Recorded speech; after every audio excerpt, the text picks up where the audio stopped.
अस्सलाम वालेकुम एवरीवन, क्या हाल चाल है आप सबका। उम्मीद करता हूँ आप लोग खैरियत से होंगे।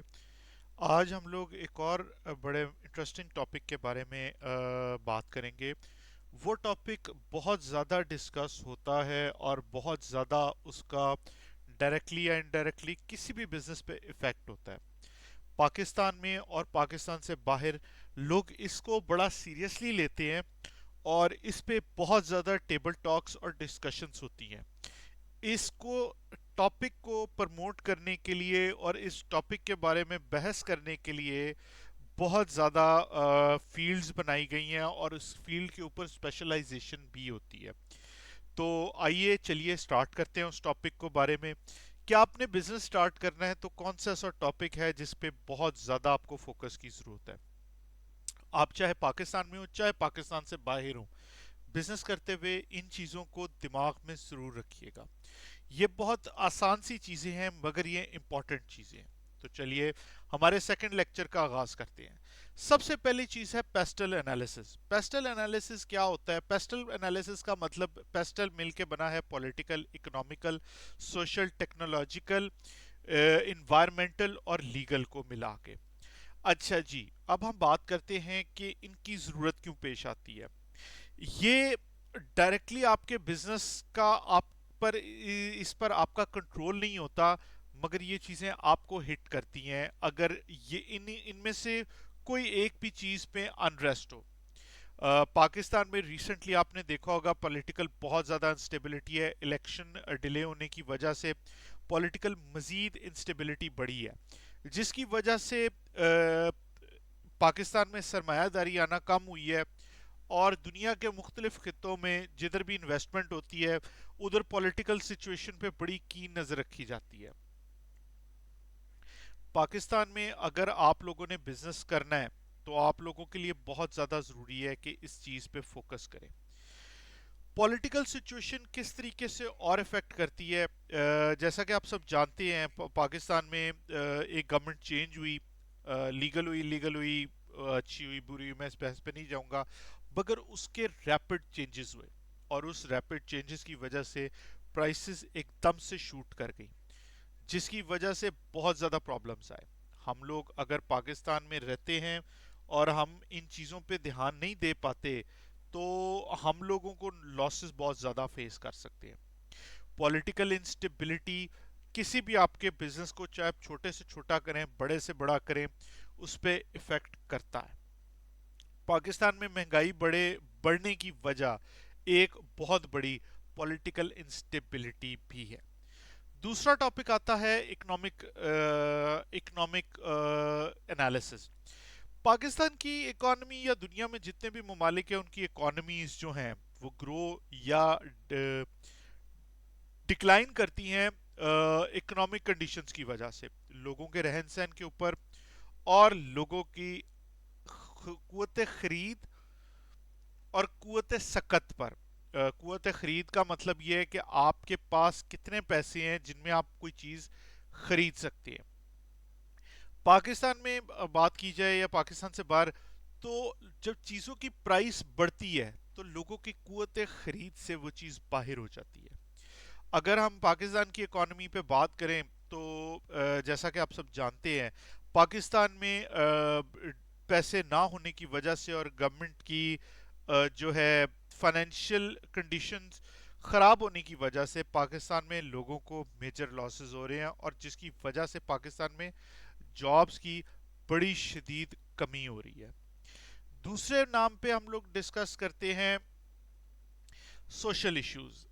जैसा कि आप सब जानते हैं सोशल इश्यूज में बड़ी सारी चीज़ें आ जाती हैं। हमारा कल्चर आ जाता है, हमारा रिलीजन आ जाता है, हमारे साइकोलॉजिकल फैक्टर्स आ जाते हैं, हमारे बिलीफ्स आ जाते हैं, हमारा फैमिली सिस्टम आ जाता है और हमारे लोगों के रहन सहन का तरीका आ जाता है। अब आप कहेंगे कि बिजनेस में इसका क्या फायदा या नुकसान होता है? बिल्कुल। पाकिस्तान में या पाकिस्तान से बाहर लोगों को एक सोशली एक्सेप्टेड चीज नहीं है, वो चीज सेल होना बहुत मुश्किल है और वो सर्विस जो सोशली एक्सेप्टेबल नहीं है वो भी सर्विस लोग नहीं बाय करेंगे। आपने सोशली एक्सेप्टेड चीजें लेनी है और अगर आप ये नहीं लेते تو آپ کو نقصان ہو سکتا ہے. ایک بہت زیادہ آج کل کے دور میں بات ہوتی ہے ٹیکنالوجیکل چینجز کی. اے آئی کے آنے کے بعد بہت ساری چیزیں چینج ہو گئیں، اور جو لوگ ایک سرٹن کام کر رہے تھے، اے آئی کی تب ضرورت نہیں تھی، اب ضرورت بہت سویر ہے. اس کی وجہ کیا ہے؟ ٹیکنالوجی کا یوز ہونا، اور ٹیکنالوجی کا آنے کی وجہ سے ہم لوگ اگر اپنے آپ کو ٹیکنالوجی میں انڈلج نہیں کریں گے، اور اگر ہم لوگ پروڈکٹ یا سروسز ایسی بیچ رہے ہیں جس میں کہ ٹیکنالوجیکل چینجز بہت زیادہ ہیں اور ہم ان کو اڈاپٹ نہیں کر پائے، تو ہم میجر لاسز فیس کر سکتے ہیں. اس میں بہت ساری ایگزامپلز ہیں. آپ ریسنٹلی ایگزامپل اگر دیں تو نوکیا فون کی ہے، اور اگر تھوڑی سی پرانی ایگزامپل لیں تو کوڈیک کی ہے، اور بہت ساری ایگزامپلز ہیں ڈیجیٹل کیمراز کی ہیں. کوڈیک کی ایگزامپل اگر لیتے ہیں تو انہوں نے اپنے آپ کو ٹیکنالوجیکلی ایوالو نہیں کیا، جس کی وجہ سے ان کو بہت زیادہ میجر لاسز فیس کرنے پڑے. پاکستان میں نہیں اور باقی تھرڈ ورلڈ کنٹریز میں نہیں، مگر جو فرسٹ ورلڈ کنٹریز ہیں ان میں اب یہ ڈیبیٹ ہوتی ہے کہ آپ نے انوائرمنٹ فرینڈلی پروڈکٹس بنانے ہیں. ایون اگر آپ انڈین موویز دیکھتے ہیں تو انڈین موویز کے بھی شروع میں اور اینڈ پہ بتایا جاتا ہے in this movie no animals were harmed. اس کا مطلب یہ ہے کہ تھرڈ ورلڈ کنٹریز میں بھی اس کا رجحان آ رہا ہے، اور لوگ بڑا سیریسلی دیکھتے ہیں کہ آیا انوائرمنٹ کو تو کوئی نقصان نہیں دے رہی ہے فلم انڈسٹری یا کوئی بھی پروڈکٹ. اینڈ میں آ جاتا ہے لیگل ایشوز. پاکستان میں یا پاکستان سے باہر آپ کو لیگل ایشوز کو بہت زیادہ فوکس کرنے کی ضرورت ہے اور غور کرنے کی ضرورت ہے. پاکستان میں مثال دیتا ہوں کہ اگر آپ نے شراب یا الکوہل بیچنی ہے، آپ نہیں بیچ سکتے. اس کے لیے پراپر لیگل پروسیجر ہے، اور بہت زیادہ آپ کے کام کو اچھا نہیں سمجھا جاتا. تو اگر آپ کہتے ہو مثال کے طور پہ میں شراب بیچتا ہوں، تو سوشلی شاید آپ کو اتنا ایکسیپٹ نہ کیا جائے. یہ بہت زیادہ اس سے ریلیٹڈ ایشوز ہیں. ایک دفعہ پگ بھی جس کو سور بولا جاتا ہے، وہ ایک دفعہ ایک اسلام آباد کے ریسٹورنٹ میں ایک بندے کی کوشش کی تھی، ایک بندے نے سیل کرنے کی، مگر لوگوں کا ایکسیپٹیبلٹی لیول اتنا لو تھا کہ انہوں نے اس کو مارا کٹا تھا یا اس کو نقصان دیا تھا. مجھے ایگزیکٹ اس کے واقعے کا نہیں پتا، مگر مجھے یہ پتا ہے کہ اس طرح کا کوئی ایشو ہوا تھا. تو لیگل ایشو کو آپ کو بہت غور سے دیکھنا ہے، اور لیگل سم ٹائمز سوشلی بھی ان ایکسیپٹیبل ہوتا ہے، اور اگر سوشلی ایکسیپٹیبل ہے مگر انلیگل ہے تو بھی آپ پاکستان میں بزنس ریکمینڈڈ ہے کہ وہ نہ کریں. اس کے بعد آ جاتے ہیں ہم ایک اور بڑا امپورٹنٹ ٹاپک ہے سوات analysis. Strength, weakness, opportunity, threat. سوات انالیسز صرف بزنس میں نہیں ہے، آپ کو لائف میں بھی بڑا کام آتا ہے.